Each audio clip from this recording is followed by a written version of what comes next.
get into it now. That's a conversation for later. So that's a different conversation for a different time. It is a different conversation. That's best done over a beer. Especially something that's I prefer not bourbon, but yeah, okay. But yes, that's a libation conversation. Libation conversation. Oh, by the way, maybe I should wait till we go live to say this. We are live. We are live right now. We are live. Yes. Should be showing up any second now, if it's not already. No. Mute. Can't have all that in my face. Say again. Let me make sure. Let me get my do not disturb. Because last thing I need is my phone going off for for the whole damn time. Just Good call. I'm already muted, so.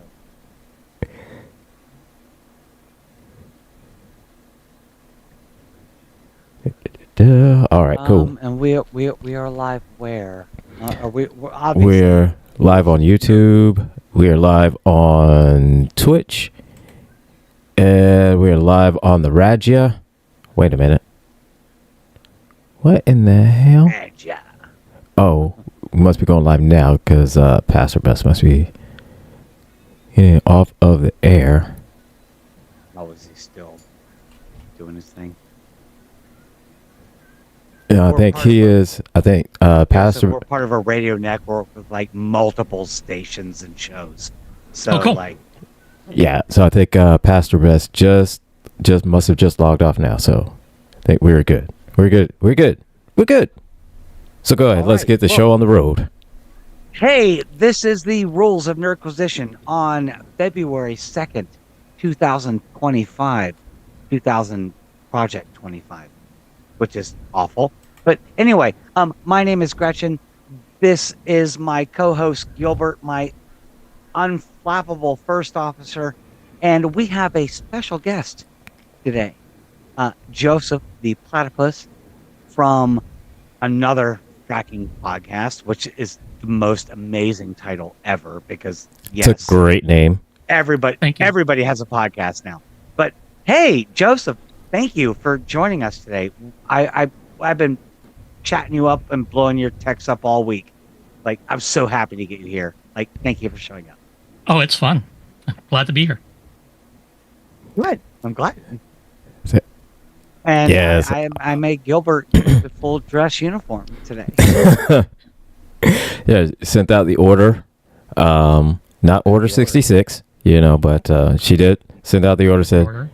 She sent out the order. Said full uniform today.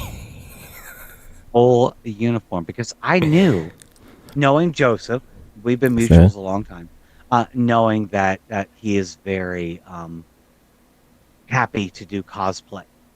As I am. Yeah. Any excuse I have to get dressed up, I will. There we go. There we go. Here we go. A day that ends with Y, that's a great day to do it. Let's go. And we, ladies and gentlemen, and all those in between, we did not plan this, but we are all in full uniform. Colors. 3 different colors. 3 different full colors. Uniform over red, gold, and blue. Yes.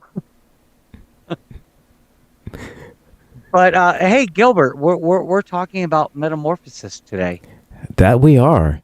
Metamorphosis, season 2, episode 9 of the original series of Star Trek. So yeah. Yeah.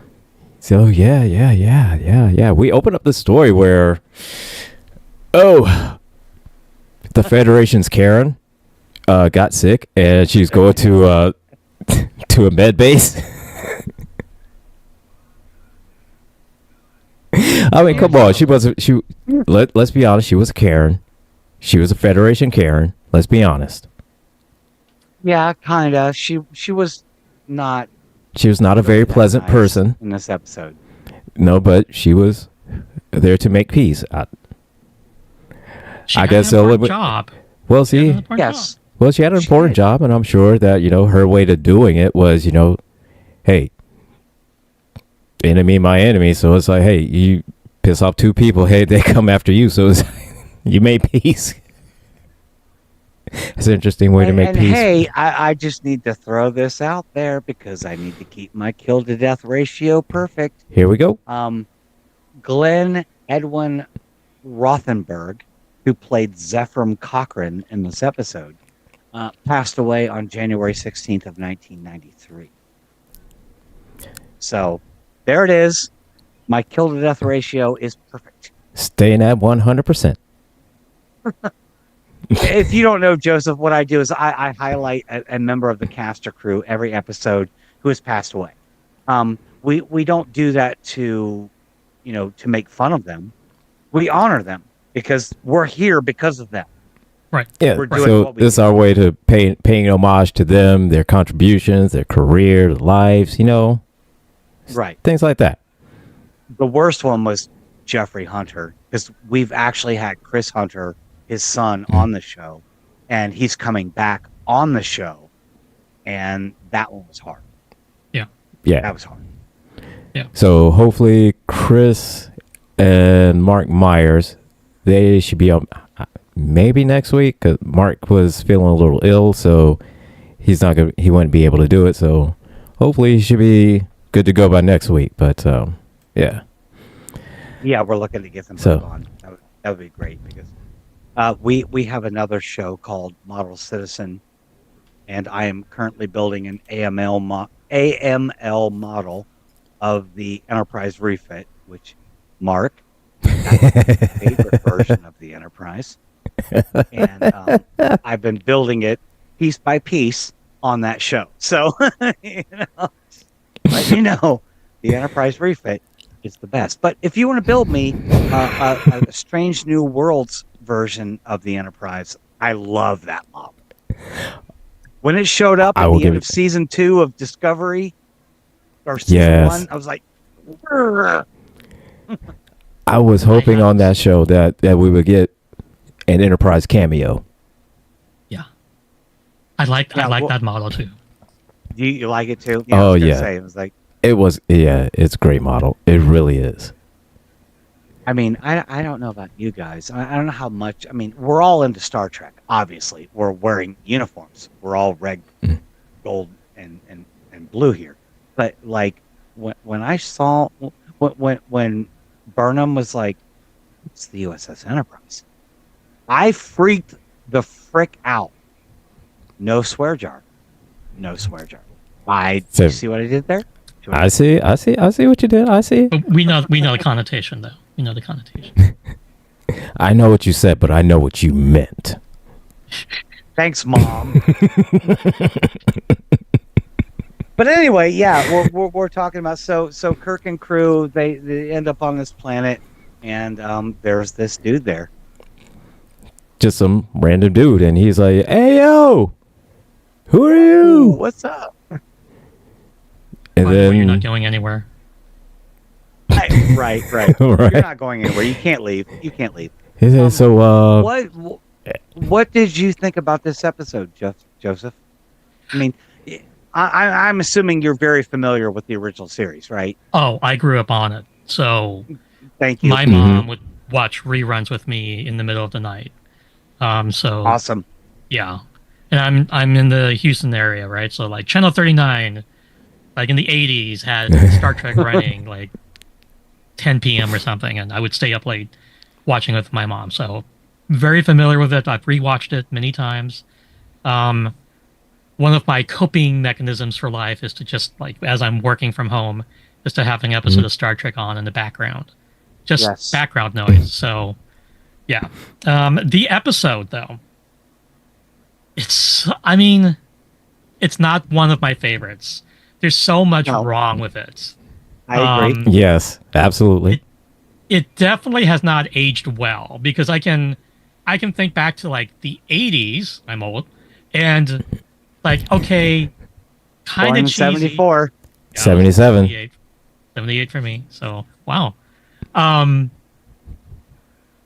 It definitely hadn't aged that great in like the early 80s, but by now, no, it's bad. I mean, they They made this, I guess, diplomat look horrible, as you said. They Karened her up, Yes.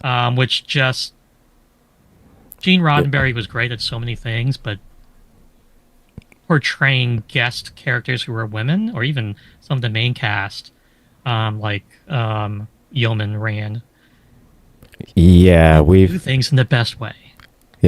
talked many a time about Yeoman Rand and how she is. And also, Yeah. just from the pilot, when Pike, Jeffrey Hunter, walked onto the bridge and It's like the said, first. I can't get used to a woman on the bridge, talking about number one. Yeah. So Yeah, major and it was character in Strange New Worlds. A Yes. major character. And like, Yeah. I The can't very get used first to a woman line. on the bridge. like almost his first lines out of the gate. Woman on the bridge. Just can't get used to it. What? So it's when I watched the old series, the original series, there's a TikToker, Morgan, who does a lot of Star Trek content, but he also does a lot of like social justice type stuff.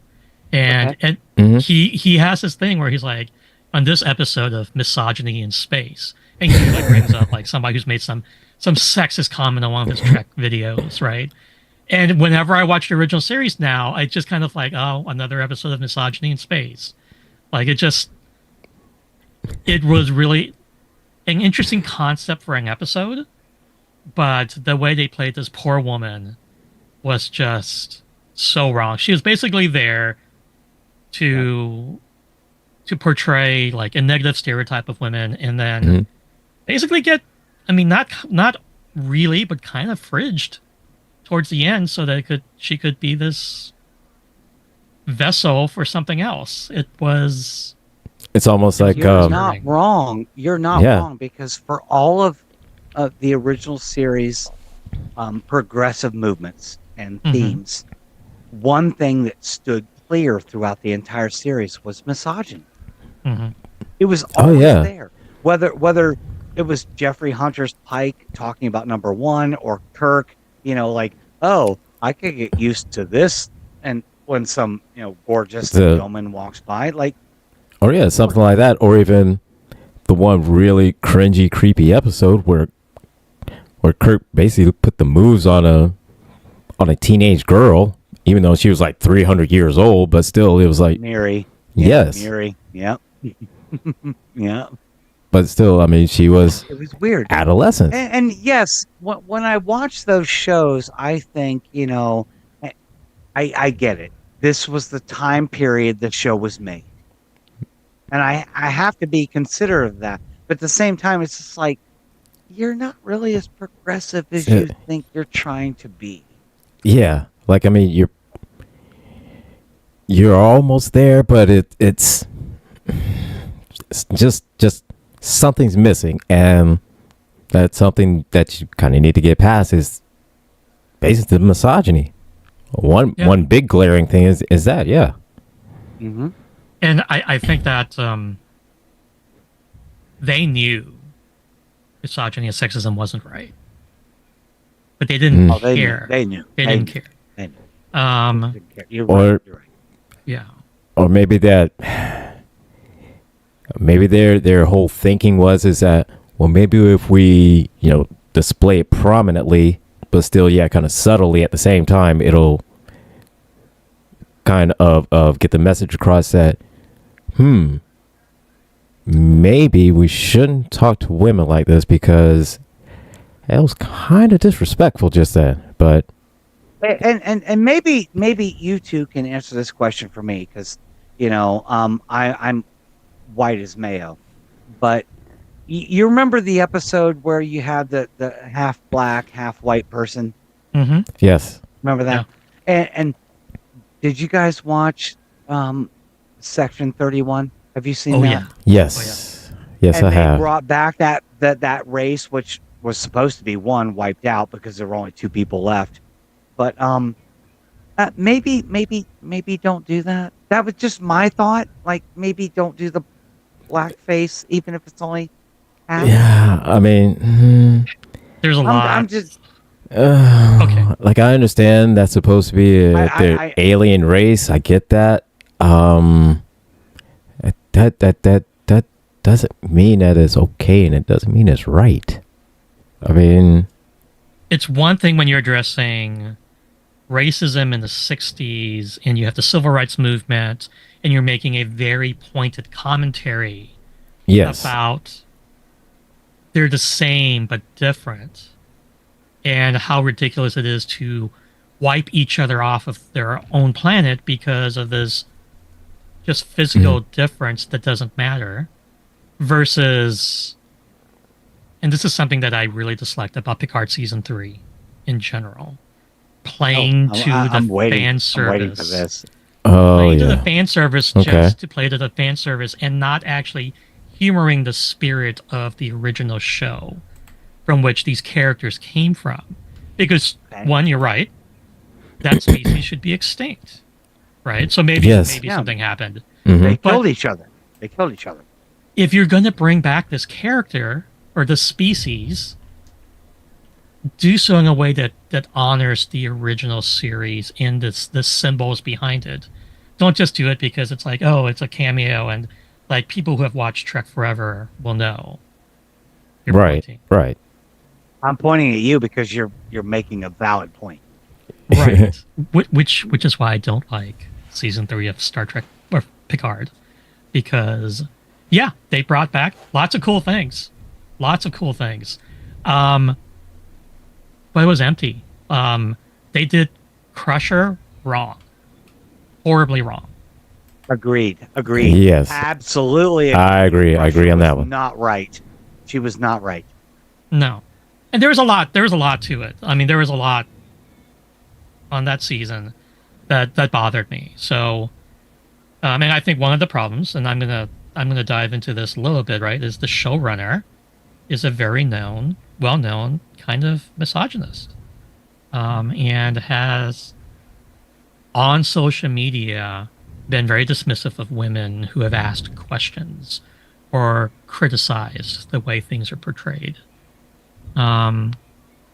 So, and that goes kind of back to this episode we're talking about, because Roddenberry was good in a lot of ways, but he did a lot of people dirty. And one of the people he did dirty was DC Fontana, who was this amazing writer on Trek for years.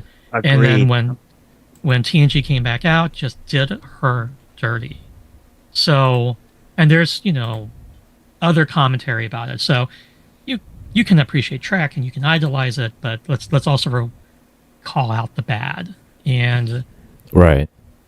I think this episode really highlights a lot of the innate misogyny and how he was okay with it, honestly.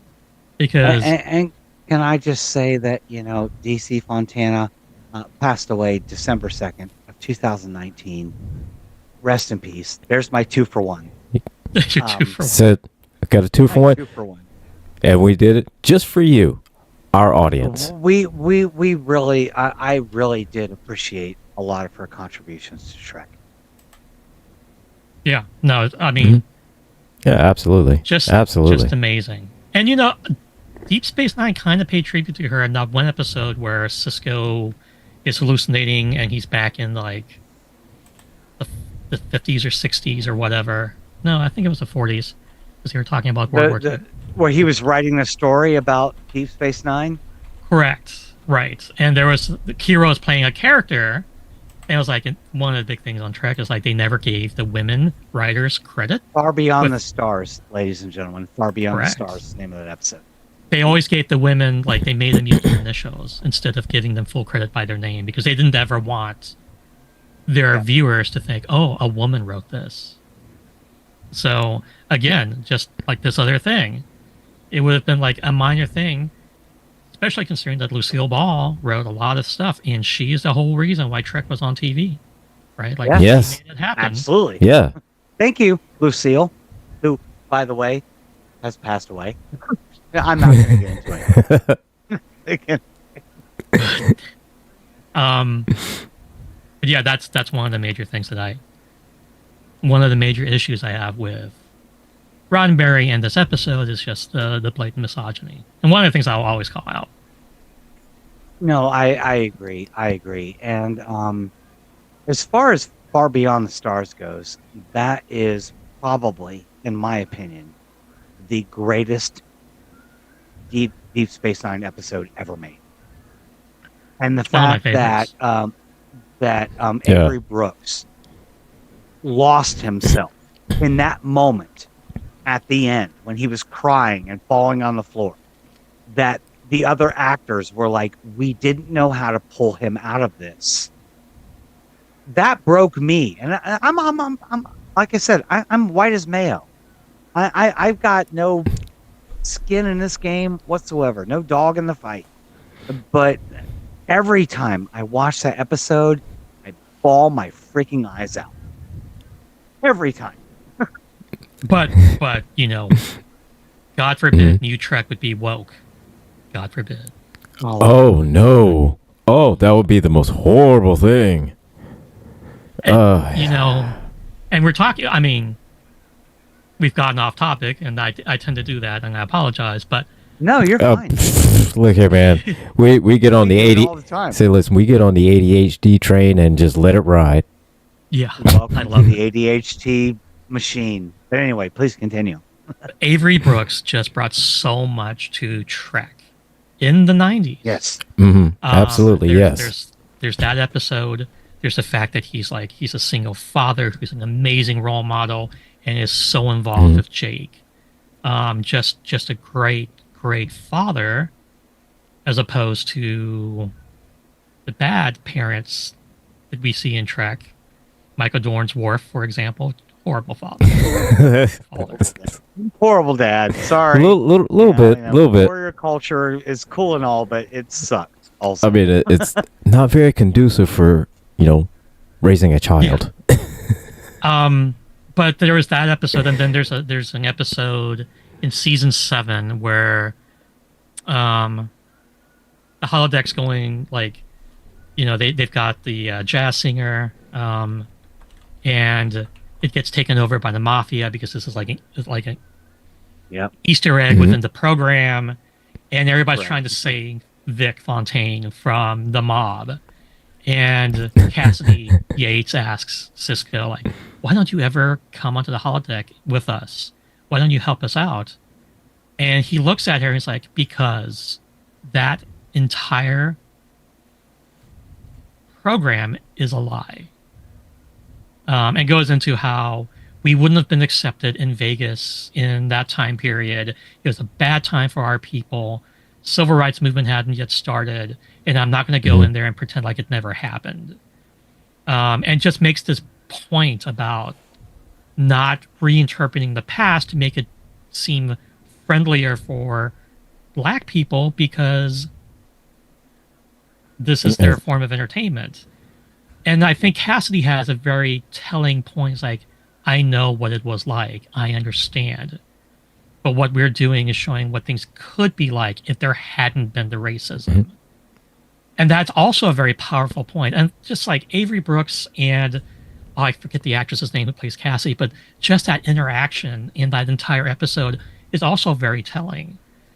So I just feel like there's so much brought to Trek because of I'm glad you see that, because, and I want to add to that, Avery Brooks and Kirk Lofton, who played Jake, their off-screen relationship was incredible. That Avery Brooks became a father figure to Kirk Lofton is fantastic. And I love that, because I just watched the movie The Equalizer 2 last night with Denzel Washington. And his character, McCall, his relationship with Miles, I don't know the actor's name, but the character Miles was the best part of that movie. The absolute best part. And I love that Avery Brooks stepped in and said to Kirk, "Hey, I'm your dad now. I'm your dad now." And it shows in that entire show, like the chemistry. Yes, it does. There's just something about that series, and the chemistry between the cast members is just amazing. Just amazing. Would you say that DS9 is your favorite of all the series of Star Trek? It remains my favorite. And I say that. And you are in good company, because we all agree here. Yes. Absolutely. You know, the other ones are good. Some are better than others, but DS9 is where it's at. I'm going to maintain the musical episode of Strange New Worlds was freaking fantastic. But You know, it's still not my favorite series. it's not my favorite series because it's a good series, and I like Strange New Worlds, so I'm going to put Yeah, it Yes. it's out there. fun. Yes. It's fun. It's fun. But it's very appeasing to a certain fan base that we need to move away from. And I'm going to say my second favorite series is probably Discovery, and that's going to be very controversial for a lot of people because Not us. No. a lot of people that like Strange New Worlds hate Discovery because it's like, oh, it's a nice, comfortable show for them, and it's like it's woke enough without being too much. It's like, what does that even mean? That makes no sense what to you me. don't know, Joseph, is that I just finished. I had not watched Discovery. Okay, And So Gilbert- she just Gilbert knows recently this. finished it, I and just finished the entire series, and I was blowing Gilbert's phone up. good. yeah, Yeah. That And- show is amazing, and only second to DS9. yes. Only second to DS9. I will And what- agree.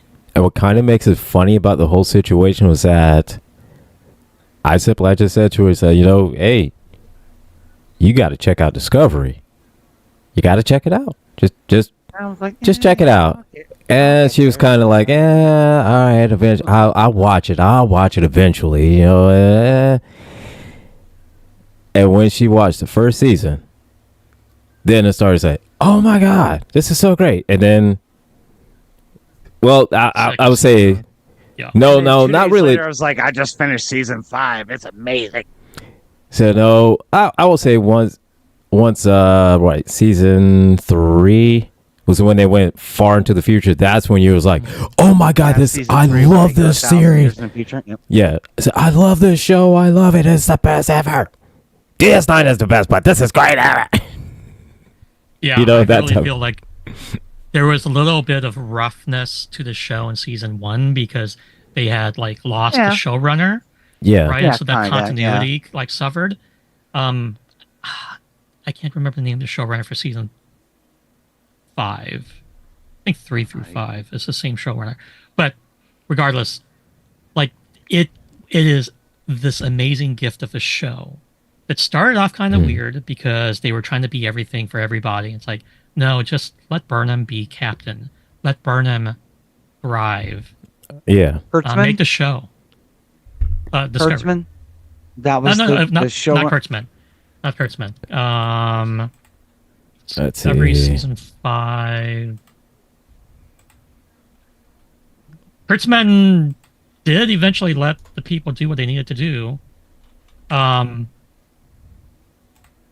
they had lost Fish Out Paradise, I believe. But it's still, yes, the show. Yeah, The okay. show is amazing. Like, Yeah. I mean, like it's. Oh yeah. Again, other than the fact that and I look, Star Trek people, if you're listening, serialized TV episodes are not a bad thing.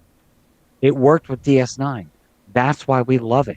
That's why seasons 2 through 7 were one continuous story, and we loved it. And Discovery also, Yeah. all of that. Enterprise, Strange New Worlds is doing that. Mm-hmm. Enterprise did it only in one season, and again, I'm going to side with Joseph here. Archer is the worst captain. He's He is. he's His. a bad captain. My thing is that. I need to Alright. hear your opinion. Let's let Gilbert go first. Well, see, I haven't watched all of Enterprise, like all of the series yet, and so I'm restarting watching it. And You're trying, but it's while all right. Archer is, he is a captain. He's a captain. He's been very problematic. Very problematic with how he's handled situations. He's been extremely problematic. And while he is a captain,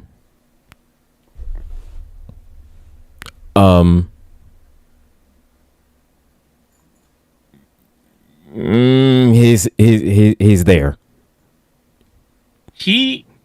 That's the best I can say. He's a captain and he's there. He's not even the best human they could have put in space. I'm going to put it out there. No. No. So Van loves to mention that he's a nepo baby and only got the job over a woman because Daddy built the engine. That's the only reason he got the job. And Fair. That's fair. I mean, you can't argue that.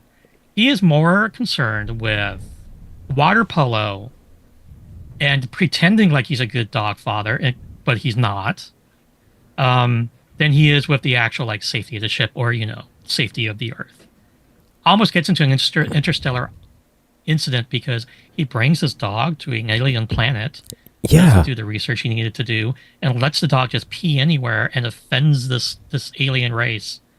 And then he, instead of like, oh, I probably should not have brought my dog to a peace mission, or I probably should not have brought my dog, to a society that I'm not exactly sure, So yeah, and that was one that was problematic.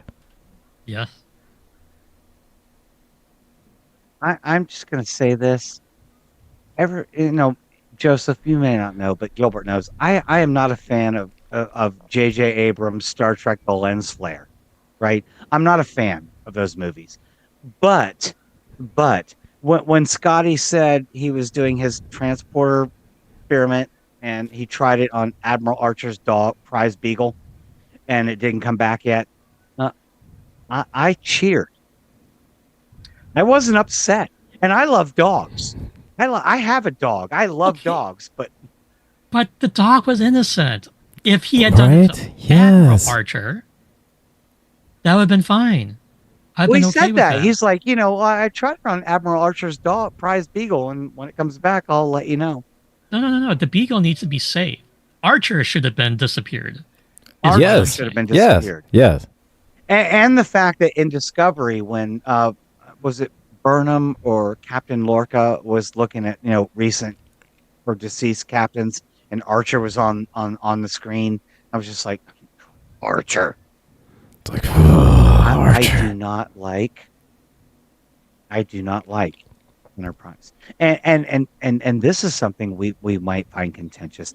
You like the actual song, don't you? You like the opening theme to Enterprise. I do like the theme. I do. I'm okay with the theme. I have no problems with it whatsoever. You are not in good company when it comes to that. Because see, here's the thing. I don't mind the theme. I do mind where it's at. If it was at the end of the show, with the credits are going and it plays a song, cool. I'm fine with that. We've talked about that, yeah. It's been a long road.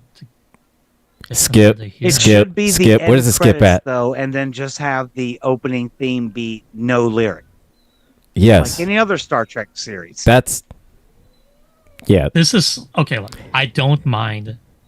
Or even if on the pilot episode, okay, and they play the song as the voyage of the Enterprise as it makes a whole maiden voyage to take a dead body back to Klingon. But anyways, so it feels like it's been a long time, and then you see the Enterprise going up. Okay, cool.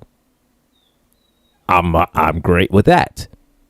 And then at the end of the show, it's been a long time. I don't have to skip. I will watch Enterprise just for the song and then skip the episode. That's how much I like it. Oh my God, that's impressive. That's impressive. That's how much I like it. And that's how much I dislike Archer, by the way. I might feel differently if I liked Archer even a little bit more, but it's just not. And here's the all thing. Right, Joseph. Rapid fire question. Favorite Enterprise episode? Go.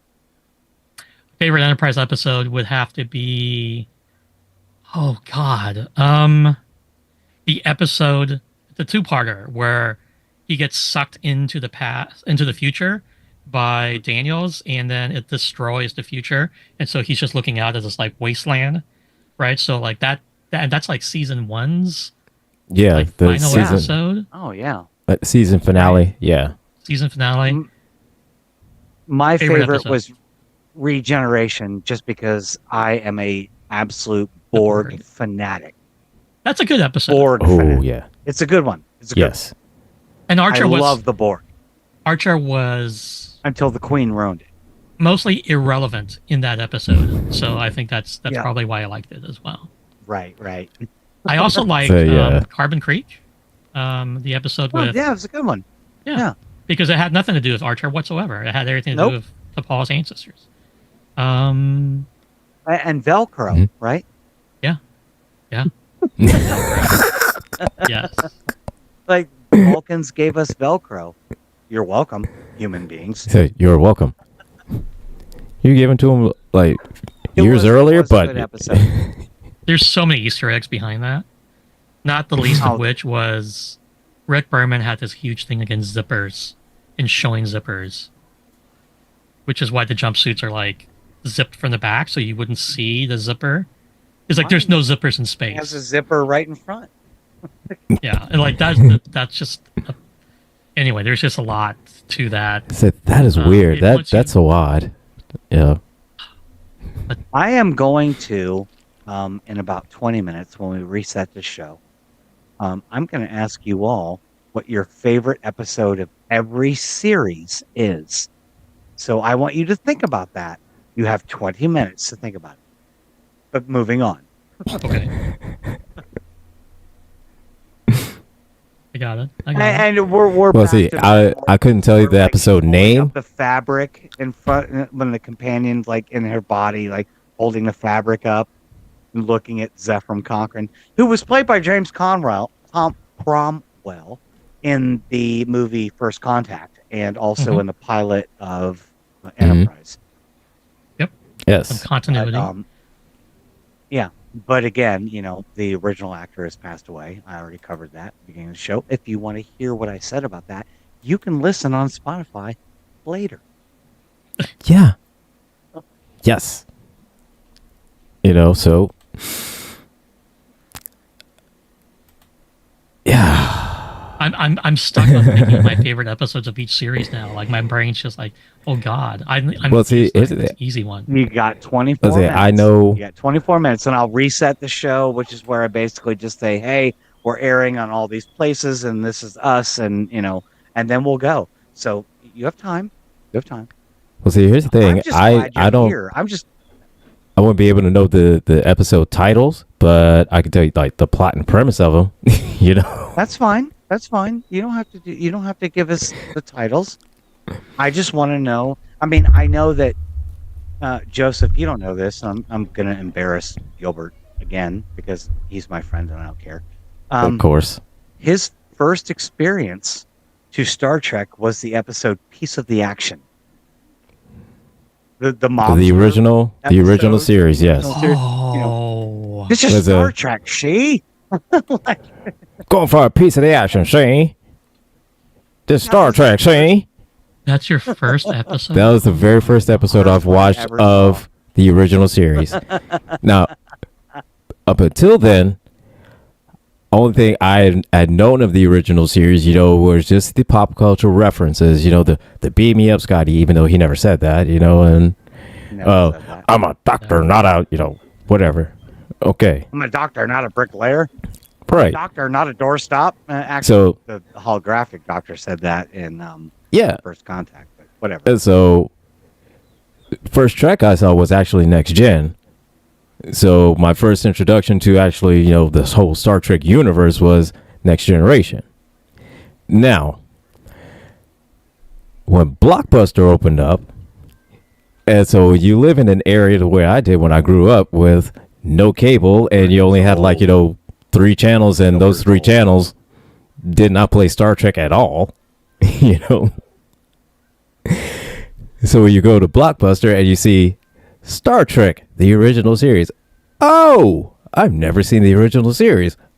Let me go see and check this out. I pop in this episode, she. Yeah, Trey. And so, and again, if I didn't date myself from Blockbuster, it's gonna be this. I took the tape, the VHS tape, place it in my VHS VCR player. Hit the play, and then, goes through the whole FBI warning, blah, blah, blah, blah, blah, and then piece of the action. The first episode I saw. And I saw the greatest fight scene that Kirk ever had. He grabbed the guy's shoulders. He shook him. He shook his shoulders. And it, just like that, one punch. Not even any place that would knock him out. Probably would knock him backwards. Maybe bloody a nose, maybe, but he just shook his shoulders and knockout. And he was out. That was the greatest fight scene I've ever seen.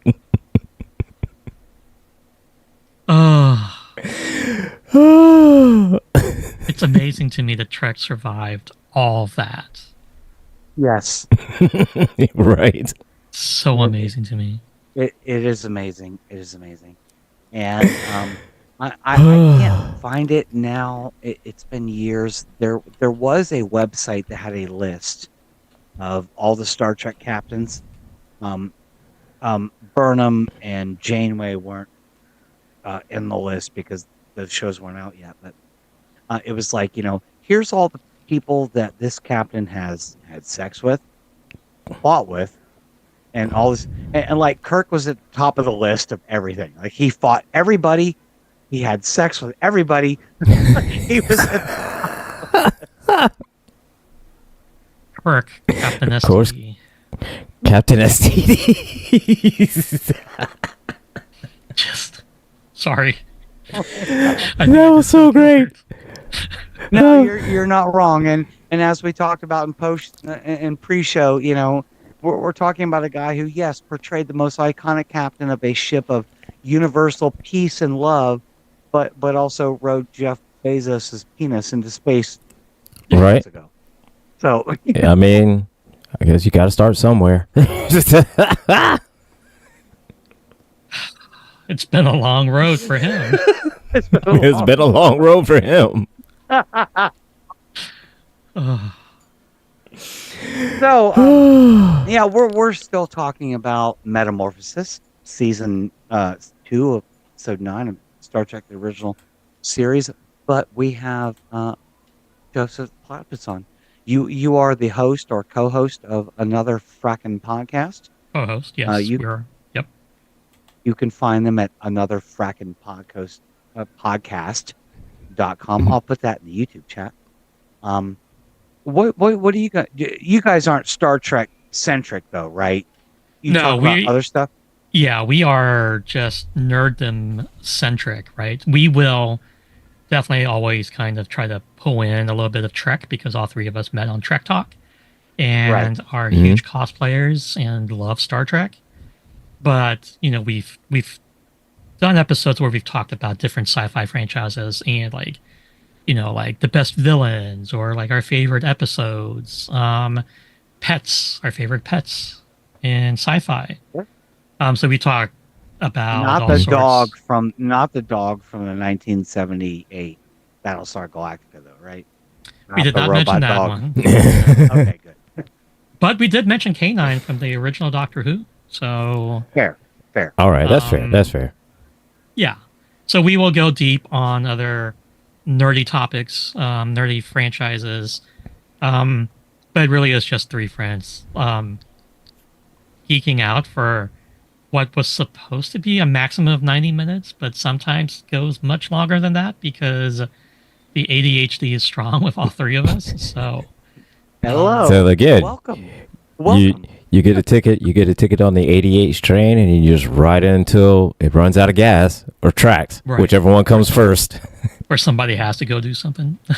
Now, Gilbert and I started this podcast. We didn't have any plans. It was some episodes, like our early episodes, are 40 minutes. Yep. Some are 3 hours. Yeah, we talked to Tom McLaren for almost 3.5 hours. Yeah, just because he was just. But now we're actually on a radio station with a time slot. So yeah, it's 3 to 5 now. So we have 2 hours. Like, you ADHD people, So, right? get it in check. So now, what we should do is with our Patreon is all the clips that we don't have on air. Yeah, we should make those, on our Patreon. So that way you have an exclusive reason to check out our Patreon, because Make sure you shout out the Patreon at the end of the show. the rules of Nerdquisition to patreon.com/the rules of Nerdquisition. But I'll remind you all later. we're just a couple of nerds. Me and Gilbert just became friends through a mutual, and I was actually going to start this podcast with somebody else. In DAC, I'm looking at you, sir. But you couldn't do it, and Gilbert was just like, I just want to be on the show one time, and now we do it every week. So Every week. yes. So rock on. So essentially, I got my wish on being on the show one time. And now At you're least once. committed. Now you're committed. Like, you'll be texting. And me now a like, minute. It's 10 till 3. Are you going to open the Zoom? I'm like, oh crap! It's Sunday. I gotta be there. When I used to train the martial arts, there was this thing where it's like just once or only, like just 10 or only 10. And the difference being only 10 is just like 10 push-ups. Just 10 is like 10 push-ups, then 9 push-ups, then 8 push-ups, then 6 push-ups. Like, and you go on. So Now you've got my attention. What martial arts did you train in? Ooh. Kuksulwan. So it was a Korean style. It's not as well known as like Hapkido or Taekwondo, but I've heard of it though. yeah, the grandmasters Okay. of like those 3 styles all kind of learn from the same people. So they're all very similar in certain ways. Kuksul is like this bridge between Hapkido and Taekwondo because there's lots of kicks, but there's also lots of joint locks and throws. So it's kind of well-rounded. Okay. It's very fun. I have not done it in a very long time. So I'm I very haven't out of trained practice. in years either, so don't Yeah. feel bad. It's been a long time. I'm in my 50s, so whatever.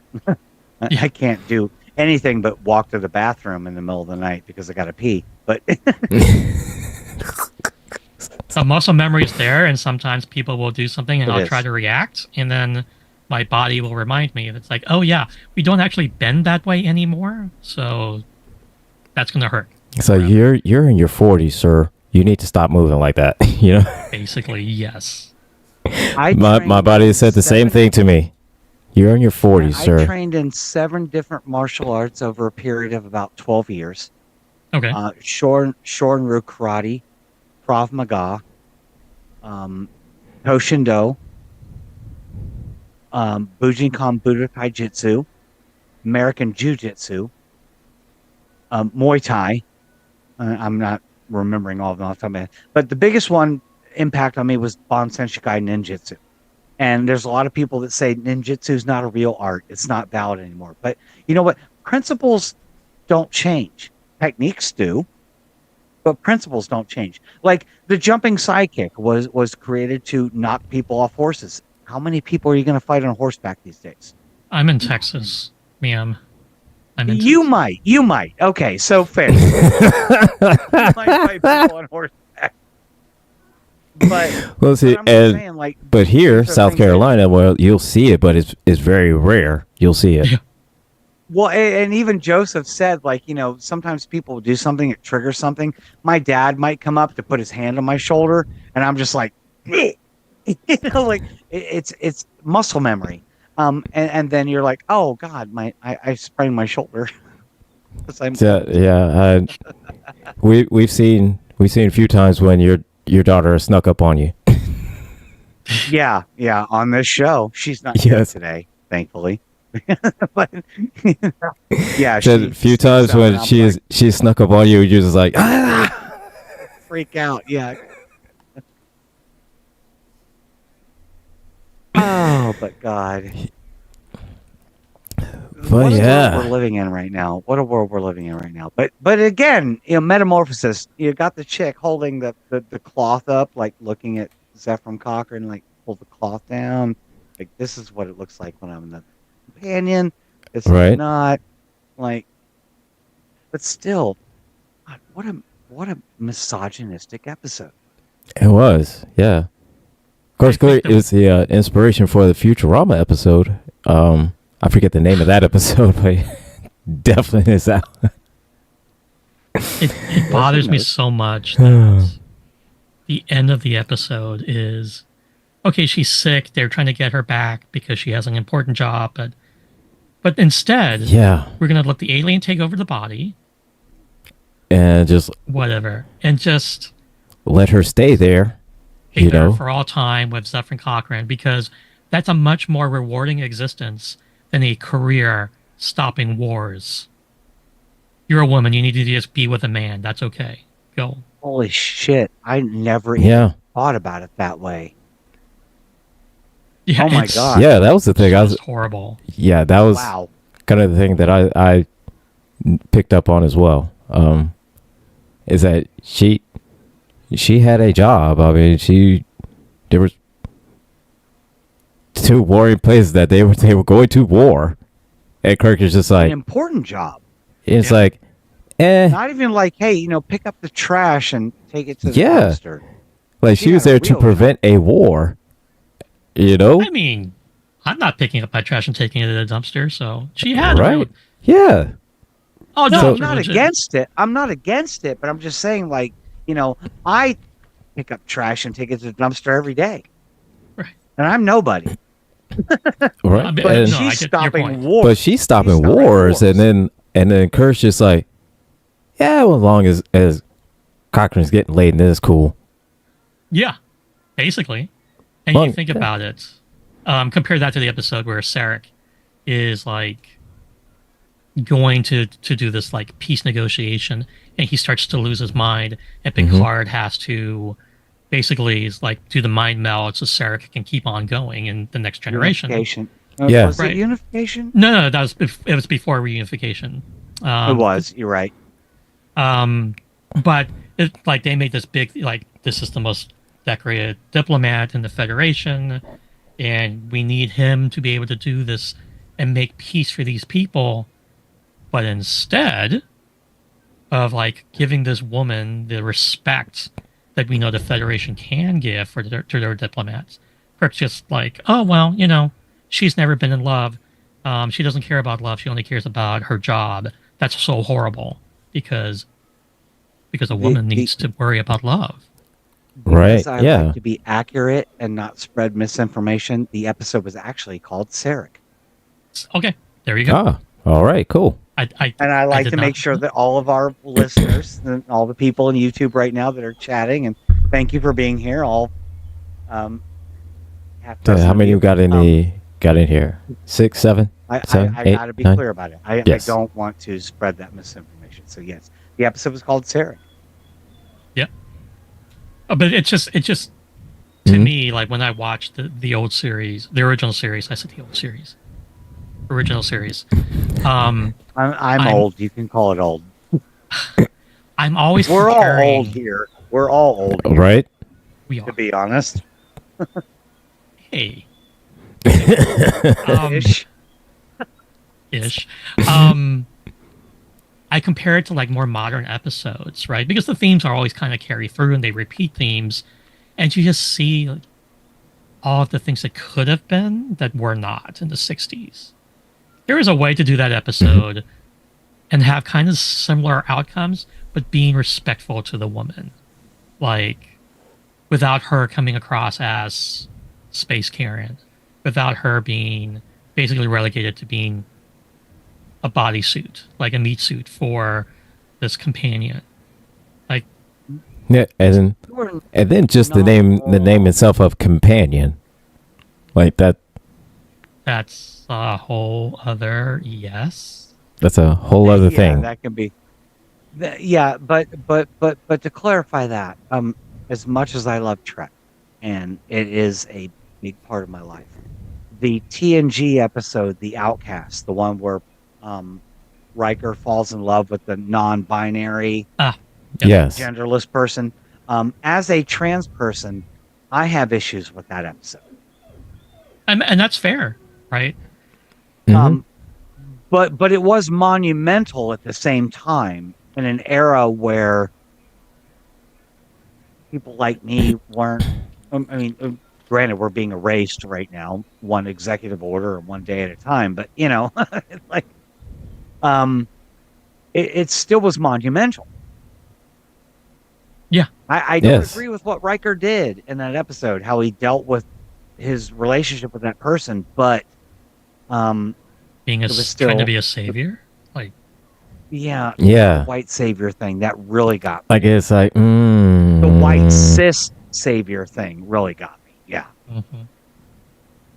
No, there's plenty of criticism for TNG as well. Of course. I mean, if you want to talk about the worst episode of TNG ever, Code of Honor. Let's do it. Code of Honor. Which one? Code of Honor. It is an episode where it's season 1, episode 4. Anything in the first 2 seasons of TNG is better. Oh god, yeah.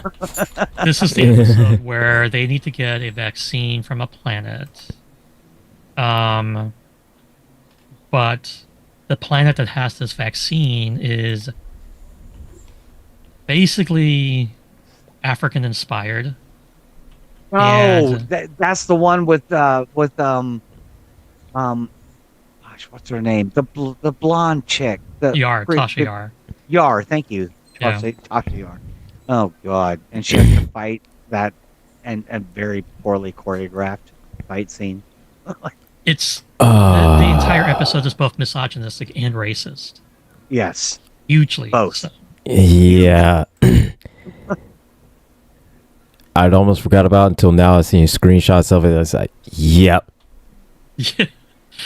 It's one of those episodes where like it doesn't fit with the rest of the theme of the series, and so you try to forget it exists because it's so bad, right? Basically, this leadership and property only belong to men on this African-inspired planet. It's very misogynistic. It's very African-inspired, like as though another planet could evolve the same way as African nations on Earth. But yet they came up and they're wearing like very traditional African attire, like very bad. Oh, it's awful. Horribly. Yeah. Horrible episode. That was. And they basically kidnapped Tasha because, oh, look, it's a blonde woman. Let me kidnap her because she's also like security officer. So it'll be heroic if I steal the blonde white woman and demand things. I think that's a lot of the reason why Denise Crosby left the show. She didn't like a lot of the stories that she was given. And I think that she excelled when she came back as Sub-Commander Talar. Talar, was that it? I don't remember. Maybe. But it's her Romulan daughter. Right. Yes. You know who I'm talking about.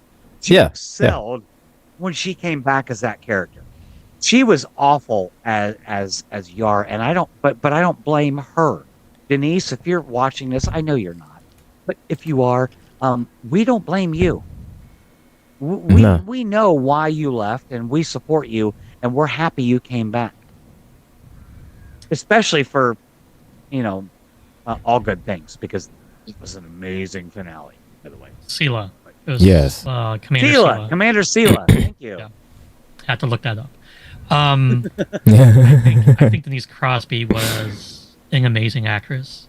I think that is absolutely, yes. Amazing actress. I haven't seen her and stuff, so anyway. Last thing I think I saw her in was Walking Dead. Yeah, I think so. She's still active though. Yeah, she's yeah. Amazing actress, given potentially this amazing role, but again, they just didn't write her well.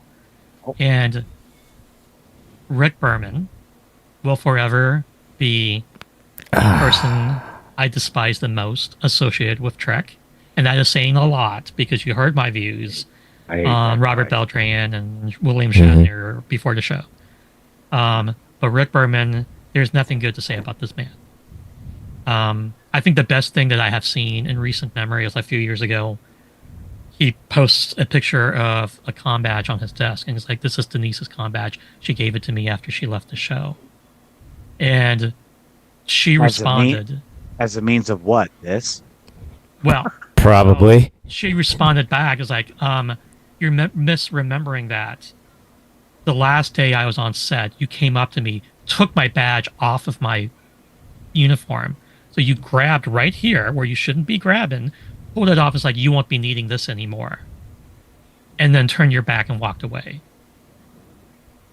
So basically roasted him on Twitter, pointing out that he was just a misogynistic piece of garbage, and also reiterate the fact that he decided to go reach towards her breast because that's the kind of person Rick Berman was.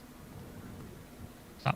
And we are going to reset the show at the 4 p.m. hour Eastern Time, knowing that Rick Berman is a piece of shit. This is the Rules of Nerdquisition, airing live on GCPR.live and also on Ghost Claw Production Radio at YouTube and Rules of Nerdquisition. We have a special guest today. I'm Gretchen. This is Gilbert. You know us. We have Joseph the Platypus from another frackin' podcast on the show today. And we don't like Rick Berman. No, we don't. We have issues. No, we don't. We have issues. But no. As I challenged all of you, it is the top of the hour. And I want to know your favorite episodes of every series. And we'll let's keep it to the main ones. What the original series, the big three as I call them, TNG, Voyager, DS9, and then maybe Enterprise and Discovery. So let's start with our guest. I know you're obsessed. All right. Okay, original series, Trouble with Tribbles, easy enough. Love Tribbles. Great episode. Love that. Love it. There's Love a it. lot of somebody a lot shut of more this meaningful. door. Exactly. I mean, I've got. Hold on a second. I'm good for this reset. Let me do this. I need to see. I think we're about to be treated. I'm going to point out that I have Tribbles in the background. This is exactly the spot where I film my podcast, and I will just leave my background open so you can see the Tribbles in the back and all the other. This is why we pick the guests that we do. Right? Yeah. I mean, Yes. you can see that's a Tribble. There's another Tribble right there. Anyway, okay. TOS, Trouble Trolls. Right. TOS, Trouble with Tribbles. TNG. Okay, next TNG. Oh, yeah. Gotta be the best of both worlds. Episodes 1 and 2. Iconic. Brought in the Borg. Really, nothing more I can say about that. Yeah. 9. In the Pale Moonlight, without a doubt, In the Pale Moonlight is one of my is probably my favorite episode. Awesome.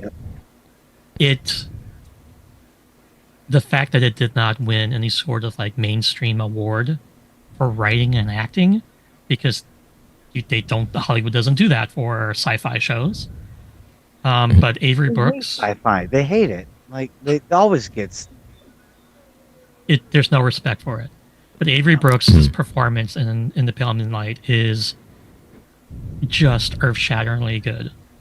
Guy who played Garrick, name's escaping me for the moment because too many names.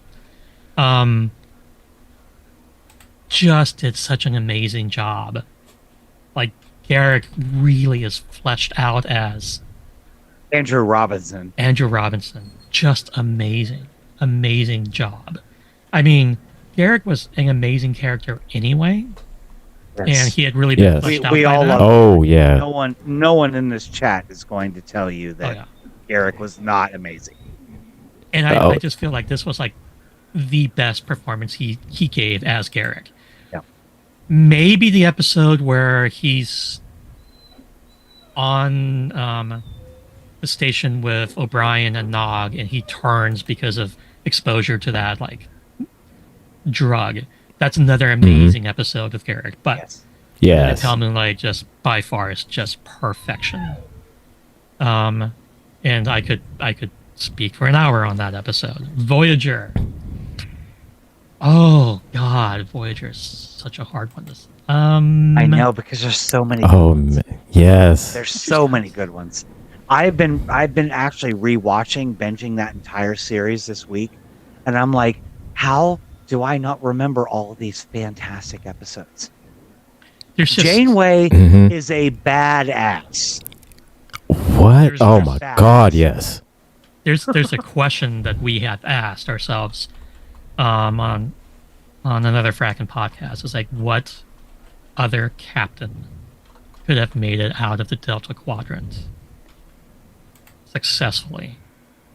Cisco. That's about it. Cisco. Janeway and Cisco. Burnham. The rest of them. Burnham, could maybe. do it. Burnham could. Burnham, yeah. Burnham could do it. But just talking about that era of Trek before Discovery, right? I mean, I don't think Picard would have done it. He would have made the Federation and the Delta Quadrant. That's it. Mhm. Yeah, he had settled on a planet and like, hey, we're here, whatever. Right. Like Cisco could have done it, but it probably would have been bloodier. Let's be honest. It would have been bloodier. After the Yes. episode where Cisco did that whole coup to draw the Romulans into the Dominion War, Yeah. that guy is ruthless. The Ruthless. the other Mhm. example of this, right, is the episode where he captures Eddington. Yes. Oh yeah. And he's like, he says this, he's like, sometimes you have to be the villain, right? Like, he poisoned the Maquis planet on purpose to get Eddington to sacrifice himself because Eddington thought he was a hero. And I still think Eddington was the hero in that episode, for sure. I don't disagree with you, actually. I don't. Also a very powerful Mhm. episode. Yes. Yes, Anyway. absolutely. Okay, so that was those. Enterprise. Ooh. Ugh.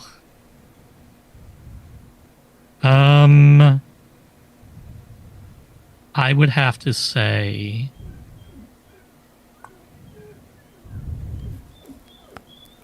Enterprise is hard for me. It's really hard for me. I didn't finish the word. Swear jar. I didn't finish it. I said fuck. Yes. It's Enterprise very is hard. hard. It's very hard. I really kind of feel like it would have to be Carbon Creek. I'm gonna have to stick with Carbon Creek. I can't Okay. disagree with you there. I I can't. As much as I want to like more, like Carbon Creek was just a really good episode, solid.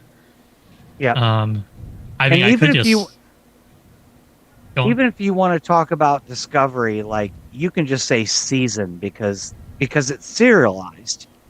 Like well, so is Deep Nine with Discovery. Oh man,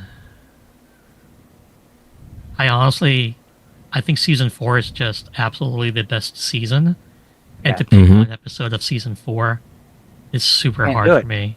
Can't do it. Nope, It's can't do it. almost impossible. And I hate that we had shorter seasons with Discovery than we did for other Trek. The past Trek, right? Like Discovery really needed. I mean, it needs like 5 more seasons, to be honest. It It's so needed amazing. 7 seasons with Yeah. 25, 30 episodes apiece, just like Trek or TNG, Voyager, and DS9.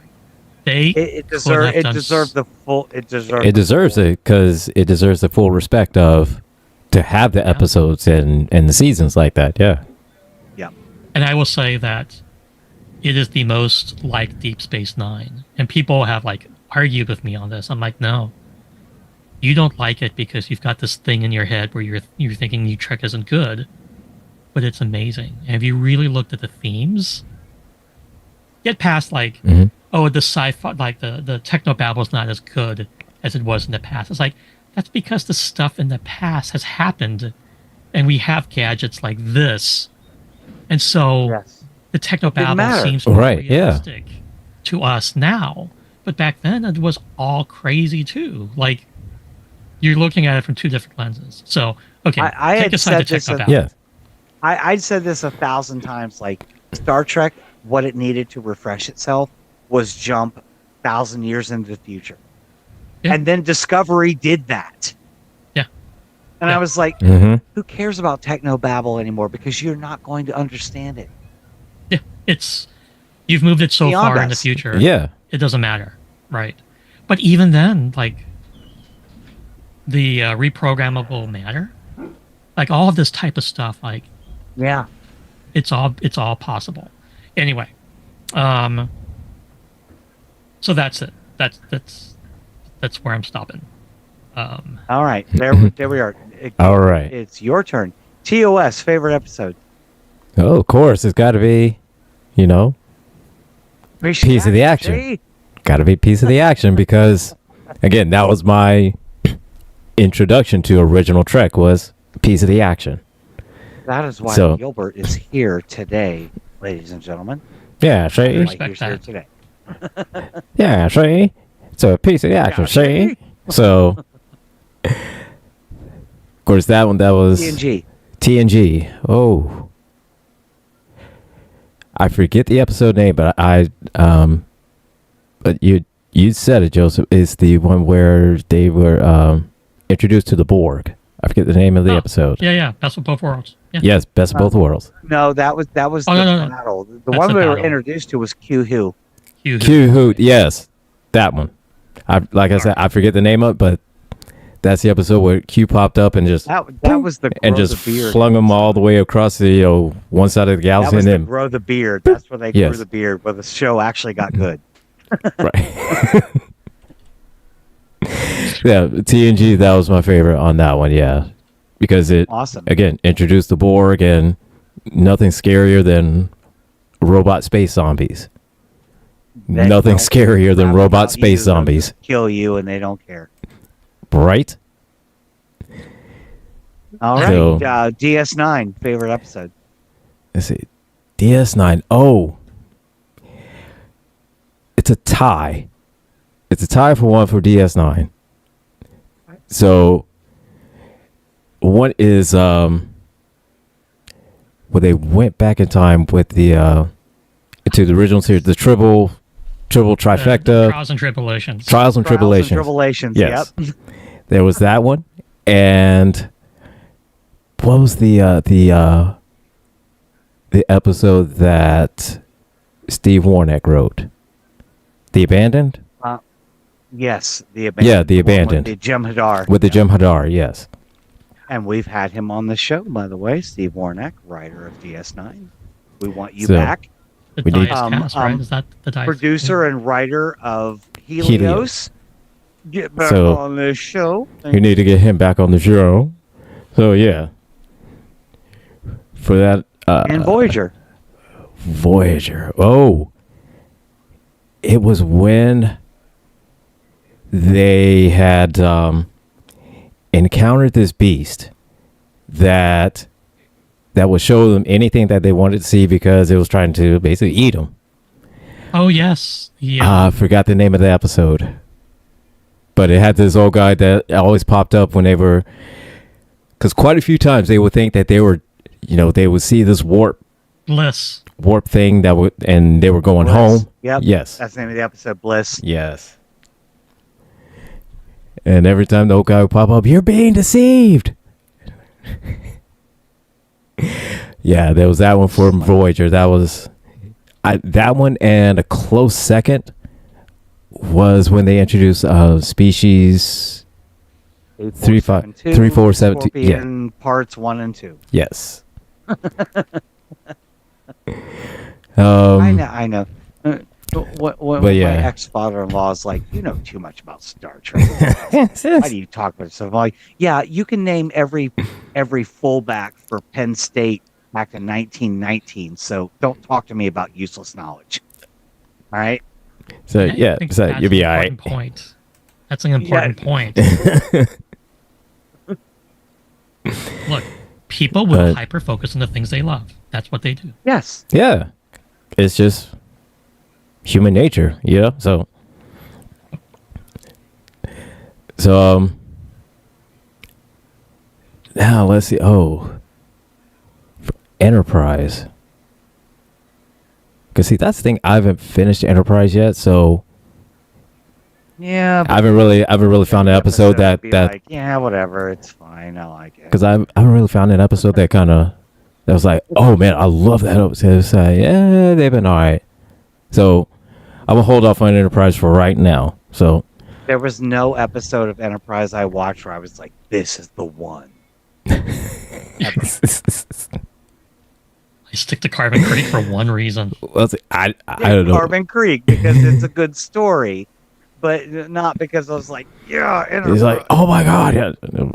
Again, I haven't found an episode where I was like, oh my god, that's a great episode. It's been all right. So I'll just skip to let's go with Discovery. And I've said it before, and the season 4 of Discovery, when they actually meet the aliens Yep. in the other galaxy. Yeah. That Yeah. it's hard to say one episode. Sea aliens or whatever they were Yeah. called. Yeah. Yeah.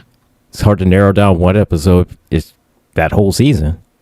So there's that. As far as Strange New Worlds, that crossover episode with them and Lower Decks. Okay, that is pure That joy. was a great. I that was a great episode. enjoyed that one highly enjoyed that one. And let me just say, Lower Decks is also an amazing Trek show, and probably my third favorite Trek series of all time. Yeah, and again, I know Mhm. we're a small podcast. Nobody's listening, but well, we have a handful of people. I'm not gonna say nobody, but Lower Decks, being canceled after 5 seasons was garbage. Yeah, That was a Absolutely. garbage move. the fact that Prodigy is in limbo and hasn't been renewed by anybody is Yeah. garbage, by the way. And Because- Prodigy is an amazing series. It's an amazing series for anybody. It was made for kids, but the plot, the story, fantastic. Fantastic. Yeah, absolutely. Season 2 of Prodigy, just speechless by it. So amazing. And Yes. again, the rules of Nerdquisition are going to be at South Carolina Comic-Con, and we're going to meet Jonathan Frakes. And I just want to say that Jonathan Frakes has directed multiple episodes in multiple series, but also very much a part of Lower Decks. Yes. Mhm. That he has. This is a man who does not shy away from the fandom that loves him. No, not at all. Like I was saying before the show, Frakes is an amazing human being. Or it I seems to can't be. wait. I can't wait to meet him. I hope he's as great as I Sad. perceive him to be. I met George Takei once when I was 12 at a Star Trek convention in Cleveland, Ohio. And I did not get the chance to meet him at GalaxyCon here in Columbus this past December. I wanted to, because I wanted to walk up and be like, hey, you signed an autograph for me when I was 12. I was also a boy, and you laughed at my stupid joke. And I know I know how gracious he would have been. Yeah. But I was not able to afford that. But I already have my tickets for Greenville, South Carolina Comic-Con. They're already in my mailbox, and the rules of Nerdquisition will be there It's awesome. Awesome. with our friend Said- Aaron. With our friend Aaron. That yes, we will be streaming live. We'll be coming to you live. From Yes. Greenville, South Carolina Comic-Con. Woo! All So- right, so I guess I should jump into this. So my favorite episode of the original series, Spectre of the Gun. I don't know why. I'm 18 degrees removed by marriage from Doc Holliday, This is the episode with Wyatt Earp and all them people. And you and I have talked about this, Gilbert, how much I love the stage production feel of the original series. Yeah, How it's like yeah, you absolutely. could literally be in a theater watching this, and the sets are just a couple of props put up, but the sound effects, whatever. So yeah, that's my favorite original series episode. My favorite episode of TNG, Q Who, first episode with the Borg. Very, very intense, very scary, and I love Whoopi Goldberg. Great episode. I love it. DS9, Far Beyond the Stars. Good episode. Yep. Yep. Great episode. With the backstory with Cisco writing the story of DS9. Again, his performance in that episode, Avery Brooks, was incredible. And while, sir, you are absolutely weird and as a person, we love you. I accept you. And that performance was amazing. Voyager, Drone. Drone was a good episode.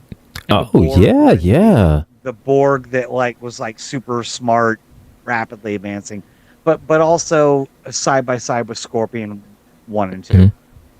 The first introduction to species 8472, because I'm going to go out on a limb and say that every one of us, our jaws dropped to the floor when those Borg cubes were destroyed. Oh yeah. The beginning. Oh my God. We were like, what? Because it's like, how for them? No. What? Huh? Yeah. What? Because at that point, I don't think we've ever seen a Borg cube destroyed. And no, to see multiple. Right? Because at that point, I mean, and then their planet blown up. Right. And then because we see, every species catches hell and eventually just succumbs to the Borg. Every one of it. Much like you, Gretchen, they had a 100% KD rate, and then species 8472 said, "Hold my beer." Well, they did to the Borg what the Borg did at Wolf 359. It's just utter devastation. Yeah, and I'm gonna bring this up again. I play Star Trek Online a lot. I like that game.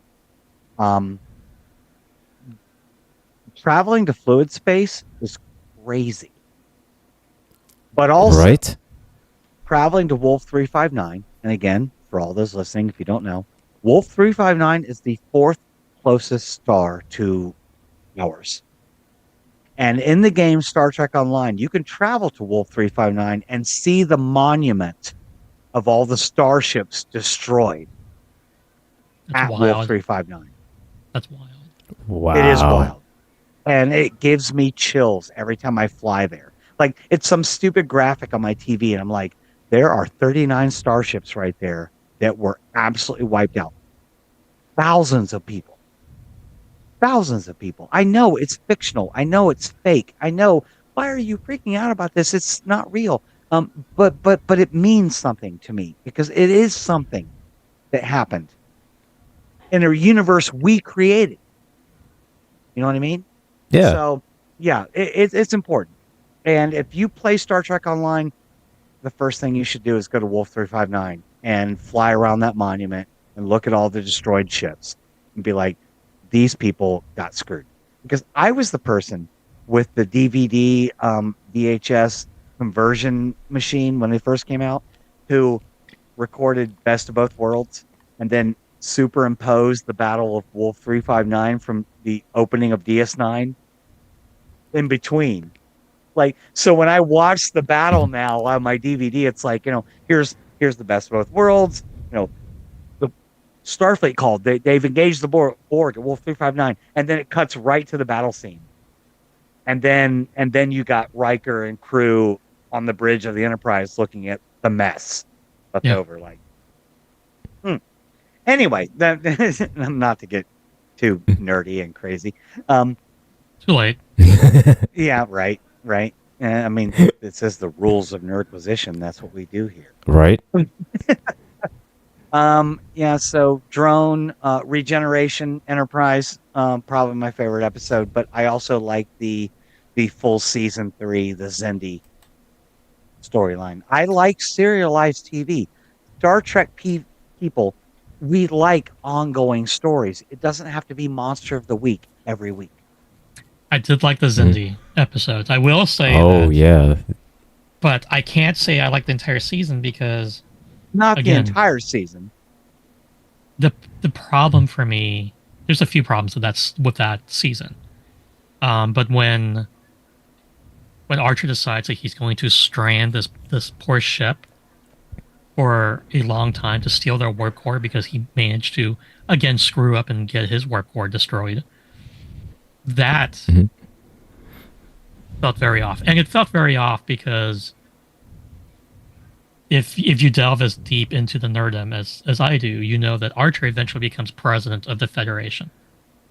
So the future president of the Federation has just committed a war crime against an innocent group of people to save his own ass. Jonathan Archer, aka George W. Bush. Basically, yes. Yeah. Just so much about him bothers me. Now I do like the fact that they are working to something bigger than just he let his dog pee on a planet, right? Like there's more stakes in the game with this season. But God, he's such a bad captain. Like, I knew he was bad when he brought his dog to a peace talk. Yes. Why would you do that? And then would get mad because, well, what do you mean? Look, he's a dog. Dogs pee. That's what they do. Like, Motherfucker, that's not your home. This is not your planet. Matter of fact, you are on the job. right. What in the hell is wrong with you? But Gilbert, he needed some air. He needed to feel the sunshine on his poor He little needed eagle. he needed to stretch his legs. He needed some air. Needed some air. That's why my favorite episode of Enterprise is Regeneration, because again, Archer had little to do with it. Yeah. It was to Paul that mostly took care of everything because Paul was awesome. T'Pol is But great T'Pol always takes care of everything. because She's T'Pol is great. T'Pol is the GOAT in that show. She was the goat. Without- But also without a doubt. Trip. Also Trip. I love Trip. I love that character. I want to love Trip more than I do. And I like Trip because Trip can pull the crazy things he needs to do. But Trip is so loyal to this like walking meat sack that has no purpose on that show. He's very loyal to Archer. I get you. Yeah. I get you. It's like just kiss him already and get it over with, dude. Come on. Like, Which is why I wanted, I don't know if you guys have watched it. There's a documentary, I think on Prime, DS9 documentary. yeah. And did you see the actor who played Garrick? I named him earlier. I'm lost Robinson. Yeah, Andrew Robinson. Robinson. Yeah, he was like, Garrick just wanted to have sex with Dr. Bashir. Yes.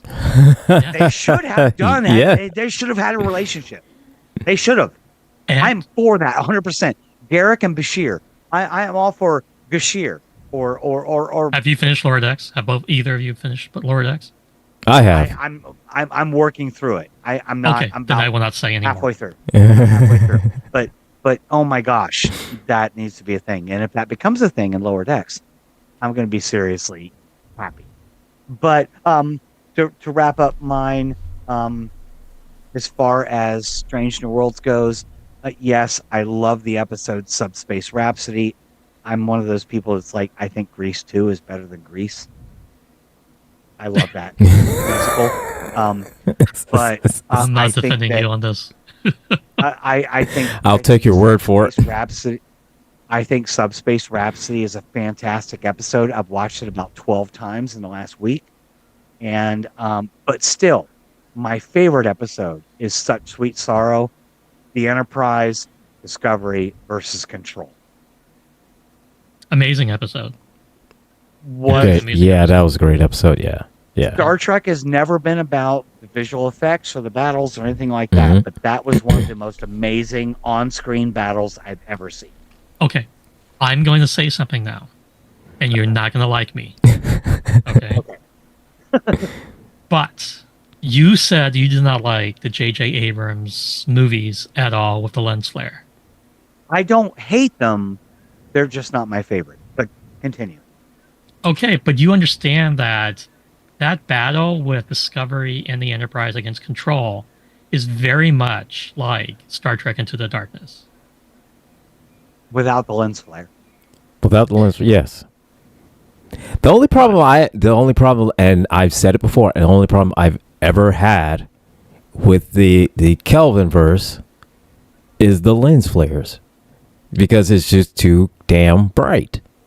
I'm going to take it a step further. My problem with the Kelvin timeline is that despite the fact that we had great performances of characters we know and love, the show was basically Star Wars with a Star Trek skin thrown on top of it.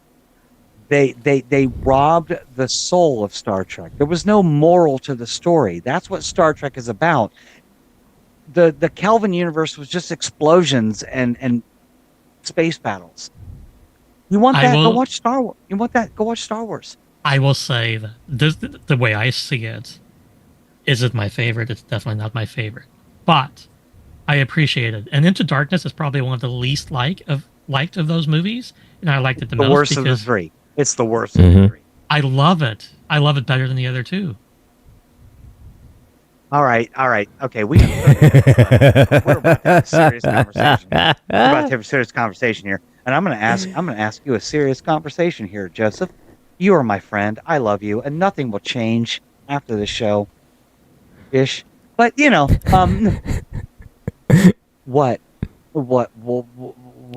what did you love about Into Darkness?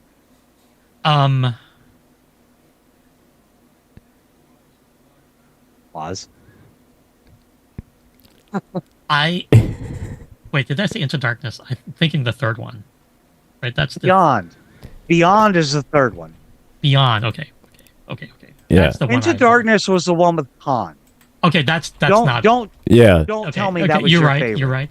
You're right. That was not my All right. favorite. That was not my favorite. I take it back. All right. With Khan, I win. Star Trek Okay. Beyond.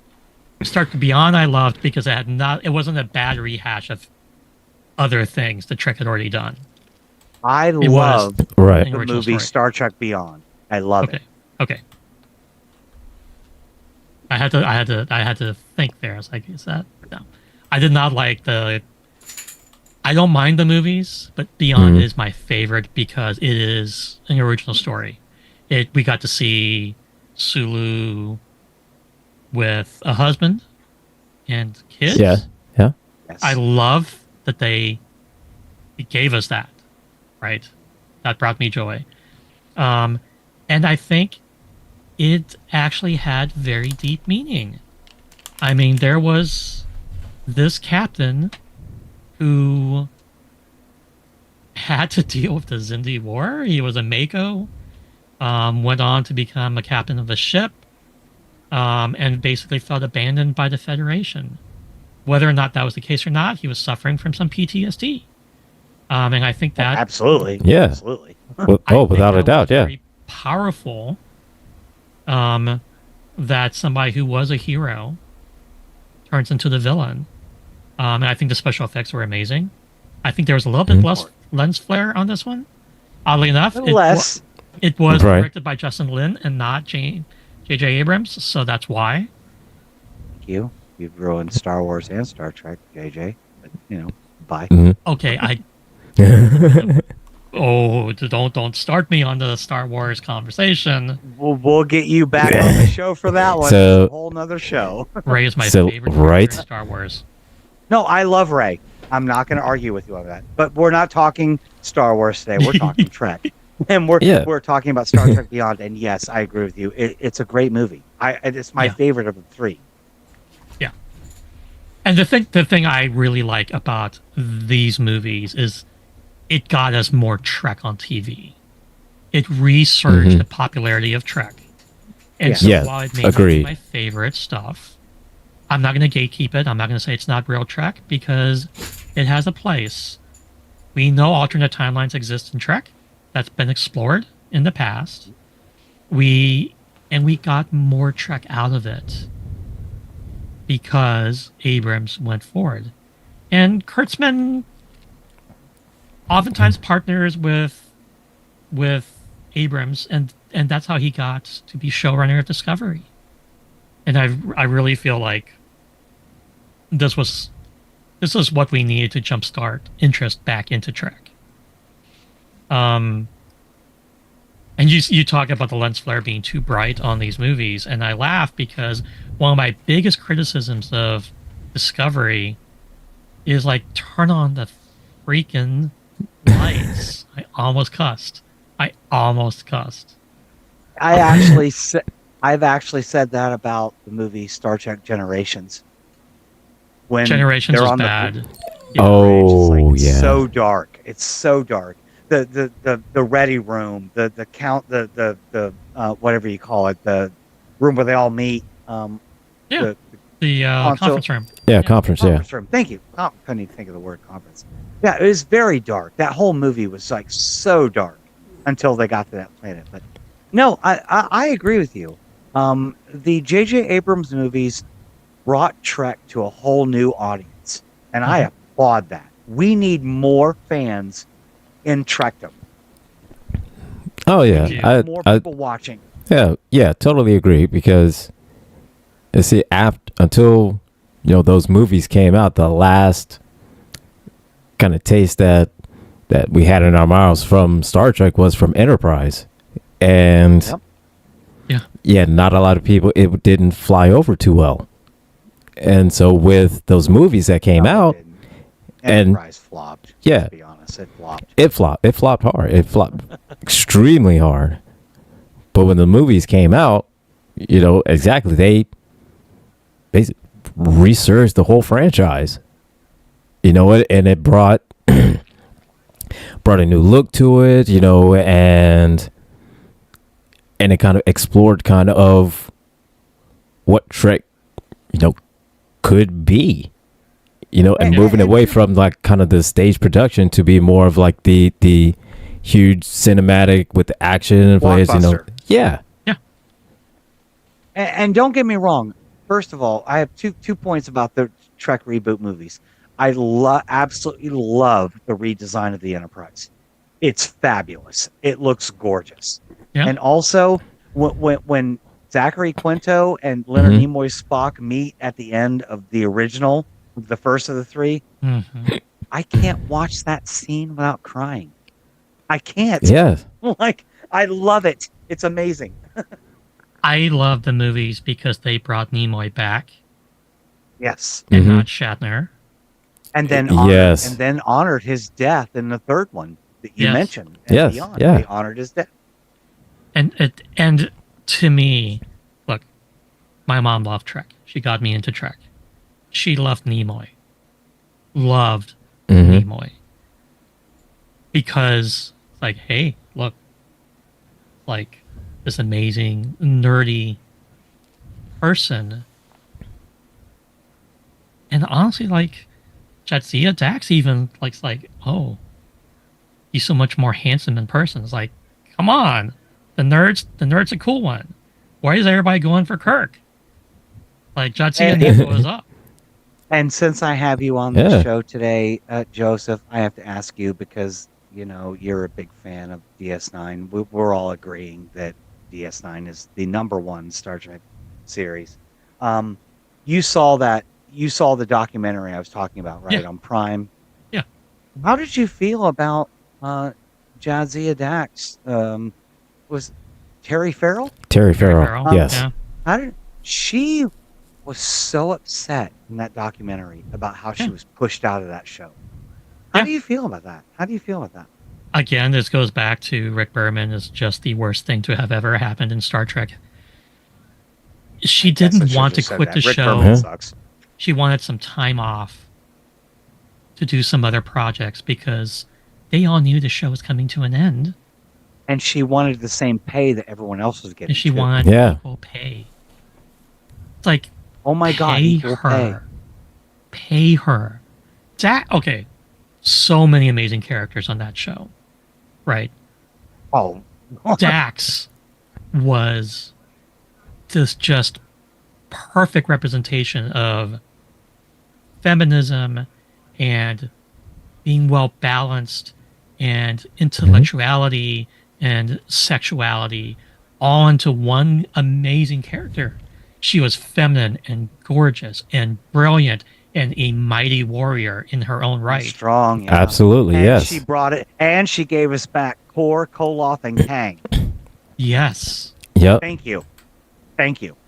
Just Thank you. the fact that they killed her off. And don't get me wrong, like I loved Ezri Dax, Ezri's amazing. See, yeah. I love her, but but losing Jadzia it hurt. But yeah, again, I said loved Ezri, you know, but she wasn't quite Jadzia though. Nicole DeBoa, was that her name? The bear. DeBoer. Yeah, Nicole Yes. DeBoer. Look, I've got nothing against you, and she does voices. She does the voice of Ezri Dax in Star Trek Online. The missions I've played, I love her being a part of it. We adore you. You're part of Star Trek. You're part of you're our family, right? But Jadzia was done wrong. She was top tier. She was top tier and was done wrong. She So was done wrong. Absolutely wrong. But again, this is typical of Rick Berman, right? Like he wouldn't pay the women what they should have been paid. He did not appreciate strong, powerful female characters. He just felt like the only reason people liked Dax is because she was pretty, and I can just replace her with another pretty brunette. And You that's can't replace her Yeah. with a pretty brunette. ridiculous. That was ridiculous. Now Ezri could have been a whole separate character that would have been amazing in season 7, in addition to Jadzia. Like we could have, Yeah, easily had their absolutely. crew. That was a character on the show, and would have. I could see a place for both of them in season 7, and it really bothers me that they lost Jadzia. Can you imagine the storylines between Ezri and Jadzia? Just We could have had so Yeah. many great stories between the two of them. yes, it was an unnecessary death, and again, like you said, Gilbert, and Gretchen, like Ezri's amazing. Nicole was a great actress and brought a really important energy. That station needed a counselor. Let's be honest. Yeah, it did. Well, yeah. More and- than the Enterprise did. Well, yeah, and not only just that. I mean, and you said it before, Gretchen. Is that generally with characters like that, you get attached to them. You know, it takes longer than just one season to get attached to a character. I mean, especially after the one that they're replacing is that you've grown extremely attached to them. Now, You know, now, so- props to the writers of DS9 because they delved into this. Because, like you said, it takes so long for us to get into a character. You can't just expect us to forget that character in one season. Yes. The writers really delved into that with her relationship with Worf, and I think they did a good job. But I'm sorry, Terry Farrell, you got robbed. Yeah. Oh, When you cried on that DS9 documentary, I felt it. I felt it as though I were there, as though I were the one who's getting screwed. Yeah, I and I think kind of when you say that, I think kind of Worf kind of represented the fans as like, yeah, I mean, you are Dax, and you know, but you're not my Dax, and so Right, yeah, right. you you're great, and love everything you do, and again, you're Dax, but you're not my Dax. Yeah, it's like So- it's calling a gorgeous brunette old man. Like I get where Cisco's coming from because he knew her Yeah. before He knew she her. was who she is, but I don't look at this gorgeous brunette as an old man. Yeah. So Yeah. Because and welcome to the 21st century, Donald Trump. People, we can choose our identity. Right. We can do that. yeah. We can do that. And as we don't usually do on this show, I'm going to start doing this now, though. We're going to do what, on the Villain's View, we call it Final Thoughts. On this show, we call it the Mission Debrief. So I'm going to give everyone a chance to go around the room and give your final thoughts or mission debriefing as far as our conversations today. We did review Metamorphosis, season 2, episode 9 of the original Star Trek episode. Was Zefram Cochrane, and yeah, there was a girl. She died and became this thing that She became a meat suit. a meat suit, because she was glowing lights or whatever. You can talk about in your mission debrief. You can give us your thoughts on the episode, or just give us your personal opinion or thoughts going on. So I'm going to start with our special guest. Thank you so much, Joseph, for coming on the show. I'm so Thank you. excited to have you here. Give us your mission debrief. One, I think the fact that you called me onto the show for this episode was cool because it allowed me to highlight that even though I love Trek, and I think Trek has an amazing message, a message that we need right now, one of inclusivity, one of a better tomorrow, it also highlights that from the frame of mind of a straight cis white man, you're not going to get where we need to be. It's going to be problematic. And that's a huge thing to say, right? Like, this is why diversity and inclusion is super important, right? If Gene Roddenberry had had more people of color or people of different genders sitting next to him as an equal, helping him come up the show, it would have been amazing from the 60s onward. But what we see is that Trek is very flawed in many ways. And so what do we do with things we love? We appreciate the things we love, but we also recognize when things can be improved. So my mission debrief is this is a perfect way to highlight how important it is. There's a difference between patriotism and nationalism, between being a fan and basically being in a cult. You can recognize the good and call out the bad and still love something. And what we really need in society is a lot more of recognizing the bad and addressing it instead of ignoring it. That's my debrief. Fantastic. I appreciate that. I'll go next because Gilbert always has the honor of ending this show and sending us back to Starbase for our next mission. But yeah, I mean, I'm just going to mirror what Joseph said today. Again, I'm going to be giddy and goofy and say thank you again for coming on the show. I was very excited to have you here. I can't believe you're here now, still 2 hours later. But I'm just happy you are. If you want to follow Joseph, another frackin' podcast, another FRAKKIN PODCAST. I can spell right. .com. That's right. You can follow them there, and yeah, check them out. Just a friend of mine, a mutual on TikTok that I met, and someone that we share phone numbers with, and I consider a friend, just like Gilbert. Someone I met on TikTok. 4 years ago, I didn't even know these people, but they're very important to me now. So yes, to mirror Joseph's message, Trek is awesome. We love Trek. We live Trek, but it's not perfect. There are mistakes. It started in misogyny, and things throughout the shows are not right, and we need to call that out. We need to stand up for that, and that's my only point. Other than that, Gilbert, take us home, babe. All right. So, Joseph, I do appreciate you coming on the show, sharing your thoughts with us, and kind of picking apart the whole episode with us, and kind of giving your thoughts on just the Trek as in general, series by series by series, and again, like y'all said, I mean, Trek has its flaws, and we are fans, and we love these. We love all of the series, all the franchise, and captains, except for Archer, but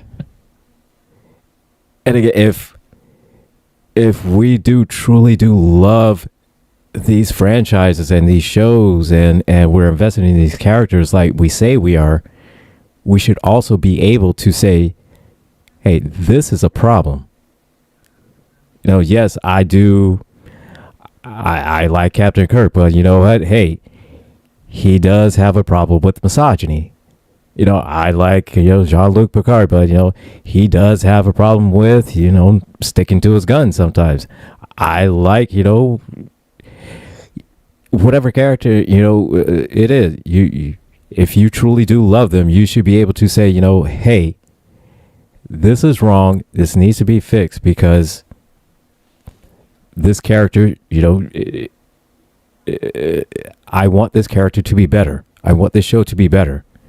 And this is how it can be better, by embracing the diversity, embracing the equity, embracing it, instead of just say, oh, well, I'm captain, and so my dog wants to stretch his legs and go and pee. He should be able to do that because I'm the captain. No. That's not how it works. But again, we have made some strides, but we still have a long ways to go. And Trek, with all its flaws, it's showing us that. And so with that, I will end everything with everybody. Please keep your tribbles spayed and neutered. Take care, everybody. Live long and prosper. Live long and prosper. Bye. Bye.